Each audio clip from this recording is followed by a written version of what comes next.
വിശ്വാസത്തിൽ വിശുദ്ധ കന്യാമറിയാം അല്ലെങ്കിൽ പരിശുദ്ധ മാതാവ് വിശ്വാസികൾക്ക് ഒരു അഭയ കേന്ദ്രവും ഒരു ആശ്രയവുമാണ്.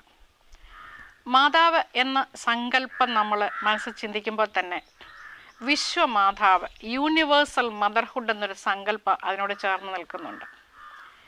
കന്യാമറിയാമിനെ കുറിച്ച് നമ്മൾ ചിന്തിക്കുമ്പോൾ മാതാവിൻ്റെ പ്രത്യേക ഗുണങ്ങൾ, ലാളിത്യം, ചാരുത, ശാലീനത, കൃപ, ദയ, സഹിഷ്ണുത തുടങ്ങിയ എല്ലാ ഗുണങ്ങളും ഗ്രേസ്, ഫുൾ ഓഫ് ഗ്രേസ് എന്ന പദത്തിനകത്ത് ഉൾപ്പെടുത്തിയിട്ടാണ് മാതാവിൻ്റെ രൂപം നമ്മളുടെ മനസ്സിലേക്ക് പതിയുന്നത്.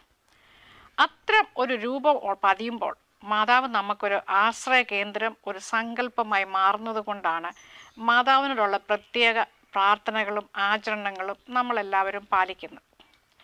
മാതാവിനെക്കുറിച്ച് നമ്മൾ ചിന്തിക്കുമ്പോൾ നമ്മുടെയൊക്കെ മനസ്സിൽ വരുന്നത് നമ്മുടെ ദേവാലയങ്ങളിലൊക്കെ വെച്ചിരിക്കുന്ന പ്രശസ്തമായ ഒരു ചിത്രമുണ്ട്. ചിത്രകാരൻ റിനേസൻസ് കാലത്ത് രചിച്ച ചിത്രമാണ്. അതിൽ മാതാവിൻ്റെ കുപ്പായം കടും നീല നിറം അല്ലെങ്കിൽ നീല കലർന്ന പച്ച നിറമാണ്. തലയ്ക്ക് ചുറ്റും ഒരു ഹാലോ, ഒരു തേജോ വലയമുണ്ട്. ആ തേജോ വലയത്തിൻ്റെ നടുഭാഗത്ത് ഒരു കിരീടത്തിൻ്റെ ചിത്രമാണ്. ഇടതുവശത്തും വലതുവശത്തും 2 മാലാഖമാരുണ്ട്.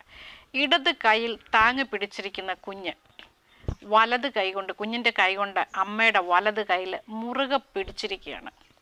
ആ കുഞ്ഞിൻ്റെ ശിരസ് ഒരു കുഞ്ഞിൻ്റെ ശരീരഭാഗത്തിന് ചേരുന്നതിനേക്കാളേറെ വലുപ്പമുള്ളതും ഗാംഭീര്യമുള്ളതുമാണ്. അത് ചിത്രകാരന് തെറ്റ് പറ്റിയതല്ല. എന്തുകൊണ്ടാണ് മാതാവിനെയും കുഞ്ഞിനെയും ചിത്രകാരൻ അങ്ങനെ ചിത്രീകരിച്ചിരിക്കുന്നത്? മാതാവിൻ്റെ നീല നിറമുള്ള കുപ്പായം എന്ന് പറയുന്നത്, നീല നിറം ഒരു ചക്രവർത്തിനിയുടെ കുപ്പായത്തിൻ്റെ നിറമാണ്. ചക്രവർത്തിനിയുടെ പ്രൗഢ ഗാംഭീര്യവും ഒരു ചക്രവർത്തിനിയുടെ സ്ഥാനവും മാതാവിന് നൽകിയിരിക്കുന്നത് കൊണ്ടാണ് ആ നീല നിറം നൽകിയിരിക്കുന്നത്. കൂടാതെ നീല നിറം ആകാശപ്പരപ്പിൻ്റെ നീല നിറമാണ്, ആഴിയുടെ അഗാധതയുടെ നീല നിറമാണ്. അതിലൂടെ കാണിക്കുന്നത് ആകാശപ്പരപ്പിൻ്റെ വിശാലതയും വിസ്തൃതിയും സമുദ്രങ്ങളുടെ ആഴവും അഗാധതയുമുള്ള ഹൃദയ വിശാലതയും സ്നേഹവും സഹതാപവും അനുകമ്പയും നിറഞ്ഞ ഒരു ഹൃദയം മാതാവിന് ഉണ്ടെന്നും ആ ഹൃദയത്തിനോട്, ആ വിശാലതയോടാണ് നമ്മൾ പ്രാർത്ഥിക്കുന്നത്. ശിശുവിൻ്റെ ശിരസ് വലുതായത് എന്തുകൊണ്ടാണ്? ഈ ശിശു ഒരു സാധാരണ ശിശുവല്ല. ലോകത്തിൻ്റെ ഭാരം ചുമക്കുന്നവനും അധ്വാനിക്കുന്നവരും ഭാരം ചുമക്കുന്നവരുമായ കഷ്ടതകൾ ഏറ്റെടുത്ത് സ്വയം മരിക്കാൻ തയ്യാറാകുന്ന ഒരു ദൈവപുത്രനാണ് എന്ന് കാണിക്കാൻ വേണ്ടാണ് ഉടലിന് ചേരാത്ത വലിയ ശിരസും ഗാംഭീര്യമുള്ള ഭാവവും നൽകിയിരിക്കുന്നത്. പക്ഷെ ആ കുഞ്ഞിൻ്റെ കൈ അമ്മയുടെ കയ്യിൽ മുറുകെ പിടിച്ചിരിക്കുകയാണ്. അത് കുഞ്ഞിന് അമ്മയിലുള്ള വിശ്വാസം, അമ്മയ്ക്ക് മകനോട് അല്ലെ ശിശുവിനോടുള്ള അനുകമ്പ, ദയ, ആർദ്രത, സ്നേഹം, വാത്സല്യം എല്ലാം ആ മുറുകെപ്പിടുത്തത്തിലും മാതാവിൻ്റെ കണ്ണുകളിലും കാണിച്ചിട്ടുണ്ട്. അതേ ആർദ്രത, സ്നേഹം, അനുകമ്പ, വിശാലത മാതാവ് തൻ്റെ വിശ്വാസികൾക്ക് വേണ്ടി, നമുക്ക് വേണ്ടി ചൊരിഞ്ഞു തരുന്നത് കൊണ്ടാണ് നമ്മൾ മാതാവിൻ്റെ അടുത്ത് പ്രത്യേക പ്രാർത്ഥന അർപ്പിക്കുന്നത്. അപ്പം മാതാവിൻ്റെ കണ്ണുകളിലെ കനിവ്, ആ ആർദ്രത, ആ കനിവ് ആണ് നമ്മൾ ഓരോരുത്തരും നമ്മുടെ ജീവിതത്തിൽ പിന്തുടരേണ്ടത്. ഒരു പറച്ചിൽ ഉള്ളത് തന്നെ Mary's compassion and Jesus passion എന്നാണ്. യേശുവിൻ്റെ പീഡാനുഭവവും മാതാവിൻ്റെ കനിവ് അല്ലെങ്കിൽ ആർദ്രത എന്നാണ് പറയുന്നത്. എന്താണ് മാതാവിൻ്റെ ആർദ്രത എന്ന് പറയുന്നത്? മാതാവിൽ നമ്മൾ കാണുന്ന ഈ ഗുണഗണങ്ങളിൽ ആരോടൊക്കെ എപ്പോഴൊക്കെയാണ് കാണിക്കേണ്ടത്? വേദപുസ്തകത്തിനകത്ത് മാതാവിനെക്കുറിച്ചുള്ള പരാമർശങ്ങളിൽ കൂടുതൽ സ്ഥലത്തും യേശുവിൻ്റെ അമ്മ എന്ന പദമാണ്. അപൂർവം ചില പദങ്ങളിൽ മാത്രമേ മേരി അല്ലെങ്കിൽ മെറിയം എന്ന പദം ഉപയോഗിക്കുന്നുള്ളൂ. യേശുവിൻ്റെ അമ്മ എന്ന സ്ഥാനം. കൂടുതലും യേശുവിൻ്റെ ശൈശവകാലത്താണ് മാതാവ് സുവിശേഷങ്ങളിൽ പ്രത്യക്ഷപ്പെടുന്നത്.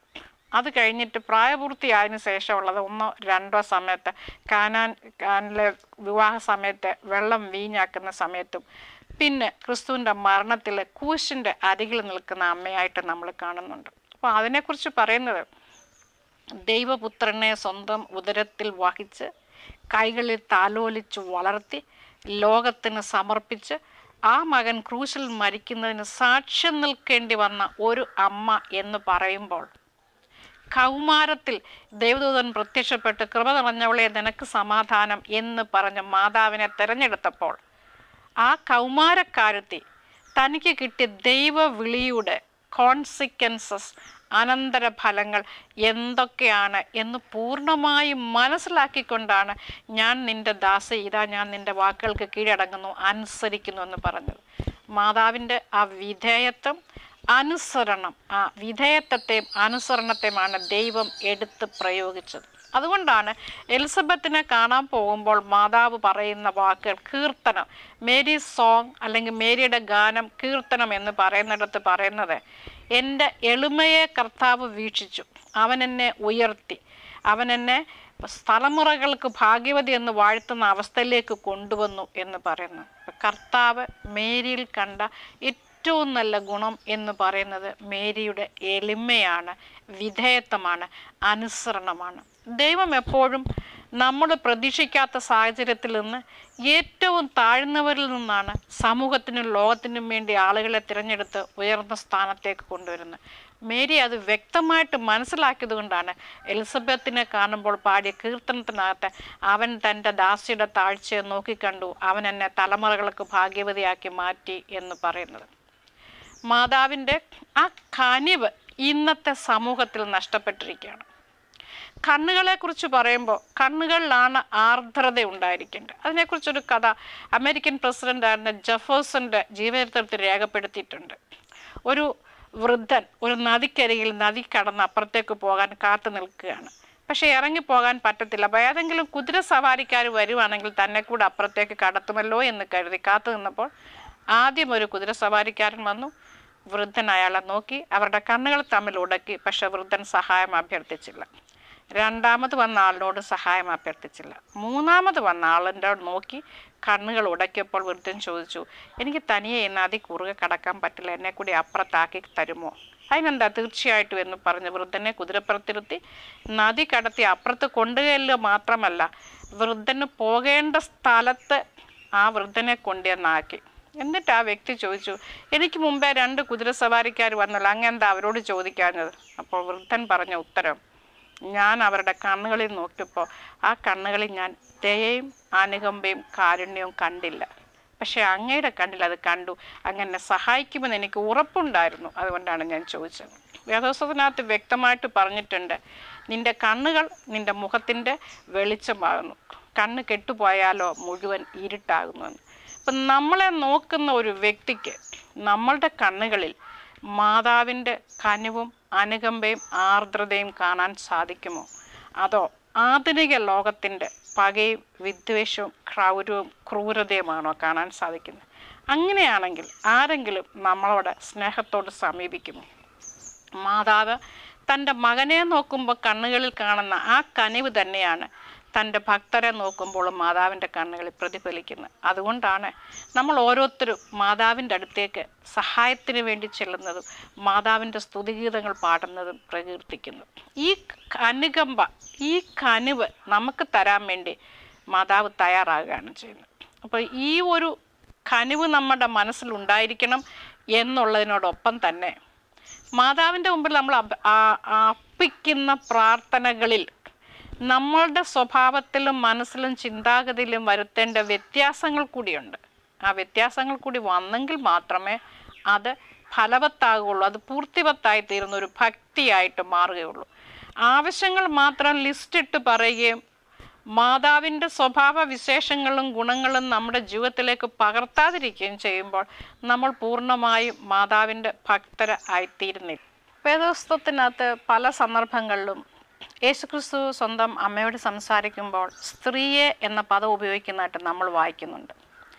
ഒരു പക്ഷേ നമ്മളോ നമ്മളുടെ കുട്ടികളോ ചിന്തിക്കും, സ്വന്തം അമ്മയെ യേശുക്രിസ്തു എന്താ സ്ത്രീയെ എന്ന് വിളിച്ചത്? അന്നത്തെ യഹൂദ ഭാഷ അല്ലെങ്കിൽ അരാമിക് ഭാഷയിൽ ഉള്ള പദത്തിൻ്റെ അർത്ഥം നമ്മൾ നോക്കിക്കഴിഞ്ഞാൽ അത് ഇന്നത്തെ ഇംഗ്ലീഷ് പദമായ മൈ ലേഡി എന്ന അർത്ഥമാണ് വരുന്നത്. അതായത് ബഹുമാനപൂർവ്വം ആദരവപൂർവ്വമാണ് വിളിക്കുന്നത്. പക്ഷെ ബന്ധത്തിന് പ്രാധാന്യം കൊടുക്കുന്നതിനപ്പുറമായിട്ട് ആ പദം ഉപയോഗിച്ച് സംസാരിക്കുക ചെയ്യുന്നത്. അല്ലാതെ ഇന്നത്തെ മിമിക്രി ആർട്ടിസ്റ്റുകൾ ഉപയോഗിക്കുന്ന പോലത്തെ തരം താണ വില കുറഞ്ഞ ഒരു പദമല്ലാതെ എന്ന് നമ്മൾ മനസ്സിലാക്കണം. അത്രയും ആദരവോട് ക്രിസ്തു അമ്മയോട് സംസാരിക്കുകയും ആ മകനെ വളർത്തിയ അമ്മ, അതായത് കൗമാരത്തിൽ അവിവാഹിതയും കന്യകയുമായ അമ്മ എന്നുള്ള ദുഃഖം, അപവാദം, അതിൻ്റെ ഭാരം, ഹെരോദാവിനെ പേടിച്ച് ശിശുവിനെ കൊണ്ട് പലായനം ചെയ്യുന്നു, തിരികെ വരുന്നു, വീണ്ടും കഷ്ടപ്പാടുകളും ദുരിതവും നിറഞ്ഞ ഒരു ജീവിതം.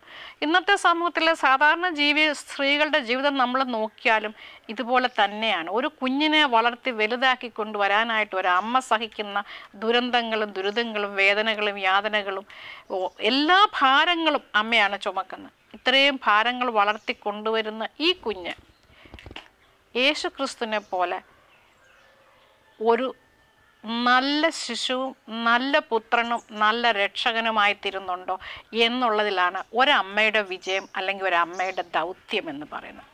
ക്രിസ്തുവിനെ കുറിച്ച് പറയുമ്പോൾ 12 വയസ്സിന് ശേഷം 33 വയസ്സ് വരെയുള്ള കാലഘട്ടത്തെ ദി ഹിഡൻ ഇയേഴ്സ് എന്നാണ് പറയുന്നത്. ദി ഹിഡൻ ഇയേഴ്സിൽ യേശു ക്രിസ്തു എന്ത് ചെയ്യുകയായിരുന്നു എന്ന് സങ്കല്പിച്ച് നിരവധി ചരിത്രകാരന്മാരും എഴുത്തുകാരും എഴുതിയ പുസ്തകങ്ങളുണ്ട്.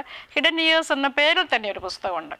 ഇതിൽ പല പുസ്തകങ്ങളിലും പരാമർശിക്കുന്ന അനുസരിച്ചാണ് ക്രിസ്തു ആ കാലഘട്ടത്തിൽ തൻ്റെ പിതാവായ ഔസേപ്പിനോടൊപ്പം നല്ല ഒരു തച്ചനായിട്ട് പണിതു ജീവിച്ചു എന്നാണ്. ക്രിസ്തു പണിയുന്ന നുകങ്ങൾ കാളകൾക്കും കഴുതകൾക്കും കഴുത്തിൽ പേറാൻ ബുദ്ധിമുട്ടുണ്ടായിരുന്നില്ല. അത്ര വൃത്തിയായിട്ട് ഭംഗിയായിട്ട് അത് അവിടെ ഫിറ്റാകുമായിരുന്നു, യോജിക്കുമായിരുന്നു. അതുകൊണ്ട് തന്നെ കർഷകർ എപ്പോഴും ക്രിസ്തു പണിത ആ നുകത്തിന് വേണ്ടി, ആ കലപ്പയ്ക്ക് വേണ്ടി കാവൽ നിൽക്കുമായിരുന്നാണ്. അത്ര നന്നായിട്ട് പണിയുന്ന ഒരു നല്ല തച്ചനായിരുന്നു. അപ്പോൾ അതിനെക്കുറിച്ച് പറയുന്ന മൈ യോക്ക് ഫിറ്റ്സ് വെൽ എന്നാണ്. ഞാൻ നിങ്ങൾക്ക് തരുന്ന നുകം നിങ്ങളുടെ കഴുത്തിന്, നിങ്ങളുടെ ചുമലിന് ചേരുന്നതാണ്. അതായത് നമുക്ക് എടുക്കാൻ സാധിക്കുന്നതിൽ വലിയൊരു ഭാരം ദൈവം നമ്മളുടെ തോളിൽ വെച്ച് തരികയില്ല. പക്ഷെ വിശ്വാസത്തോടും സ്നേഹത്തോടും കൂടി ആ ഭാരത്തെ നമ്മൾ ചുമക്കണമെന്നാണ്. അതേക്കുറിച്ച് ചിന്തിക്കുമ്പോൾ ഒരു ചെറിയ കഥയുണ്ട്. ഒരു 7-8 വയസ്സുള്ള ഒരു ബാലൻ കൈകാലുകൾ തളർന്ന 4-5 വയസ്സുള്ളൊരു കുഞ്ഞിനെ തോളെ വെച്ച് ചുമന്നുകൊണ്ട് പോകുന്നത് കണ്ടുകൊണ്ട് വഴിയാത്രക്കാർ ചോദിച്ചു, നീ ഒരു കൊച്ചു കുഞ്ഞല്ലേ, നീ പിന്നെ ഒരു കുഞ്ഞിനെ എടുത്തുകൊണ്ട് നടക്കുന്നത്, നിനക്ക് വലിയ ഭാരമല്ലേ, നിൻ്റെ തോള് വേദനിക്കില്ലേ എന്ന് ചോദിച്ചപ്പോൾ ആ ബാലൻ പറഞ്ഞത്, അവൻ എൻ്റെ സഹോദരനാണ്, അതുകൊണ്ട് എനിക്ക് ഭാരമില്ല, വേദനിക്കില്ല എന്നാണ്. സ്നേഹം നിറഞ്ഞ നമ്മുടെ കർത്തവ്യമാണ്, നമ്മുടെ ചുമതലയാണ്, സ്നേഹത്തോടും ത്യാഗത്തോടും നമ്മൾ ചെയ്യേണ്ടതാണ് എന്ന് നമ്മൾ ചിന്തിച്ച് കഴിയുമ്പോൾ ഒരു ചുമതലയ്ക്ക് ഭാരമില്ലാതാകുന്നു, ഭാരത്തിന് ഭാരമില്ലാതാകുന്നു. ബഷീർ പറഞ്ഞ പോലെ വെളിച്ചത്തിന് എന്തൊരു വെളിച്ചമെന്ന് പറഞ്ഞ പോലെ ഭാരത്തിന് ഭാരമില്ലാതാകുന്ന അവസ്ഥ സ്നേഹത്തിലാണ് പ്രതിഫലിക്കുന്നത്. അത്രയും സ്നേഹവും ത്യാഗവും നിറഞ്ഞ ഒരു മകനെ വളർത്തി വലുതാക്കി ലോകരക്ഷിതാവാക്കി അവനെ ലോകത്തിന് ദാനം ചെയ്ത അമ്മ.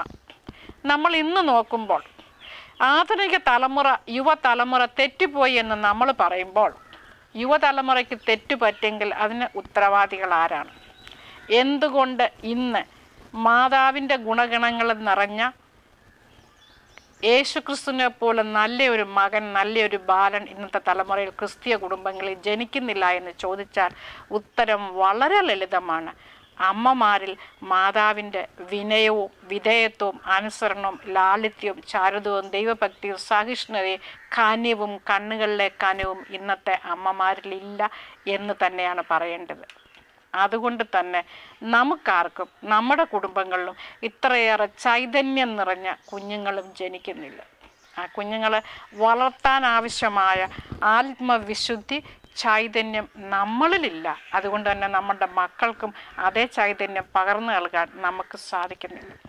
അവിടെയാണ് മാതാവിൻ്റെ നന്മയുടെ പ്രസക്തി, അവിടെയാണ് മാതാവിനോടുള്ള നമ്മുടെ ഭക്തിയുടെ അടിത്തറ എന്ന് പറയുന്നത്. നമ്മൾ മാതാവിനോട് പ്രാർത്ഥിക്കുമ്പോൾ നമ്മുടെ ആവശ്യങ്ങൾ നിറയ്ക്കുന്നതിനൊപ്പം നമ്മുടെ സ്വഭാവത്തിലും ആത്മാവിലും എന്ത് വ്യത്യാസം വരുന്നുവെന്നും നമ്മളുടെ മക്കളെ മാതാവ് ക്രിസ്തുവിനെ വളർത്തിയതുപോലെ വളർത്തി നൽകാൻ നമുക്ക് സാധിക്കുന്നുണ്ടോ എന്നും നമ്മൾ ചിന്തിക്കേണ്ടിയിരിക്കുന്നു.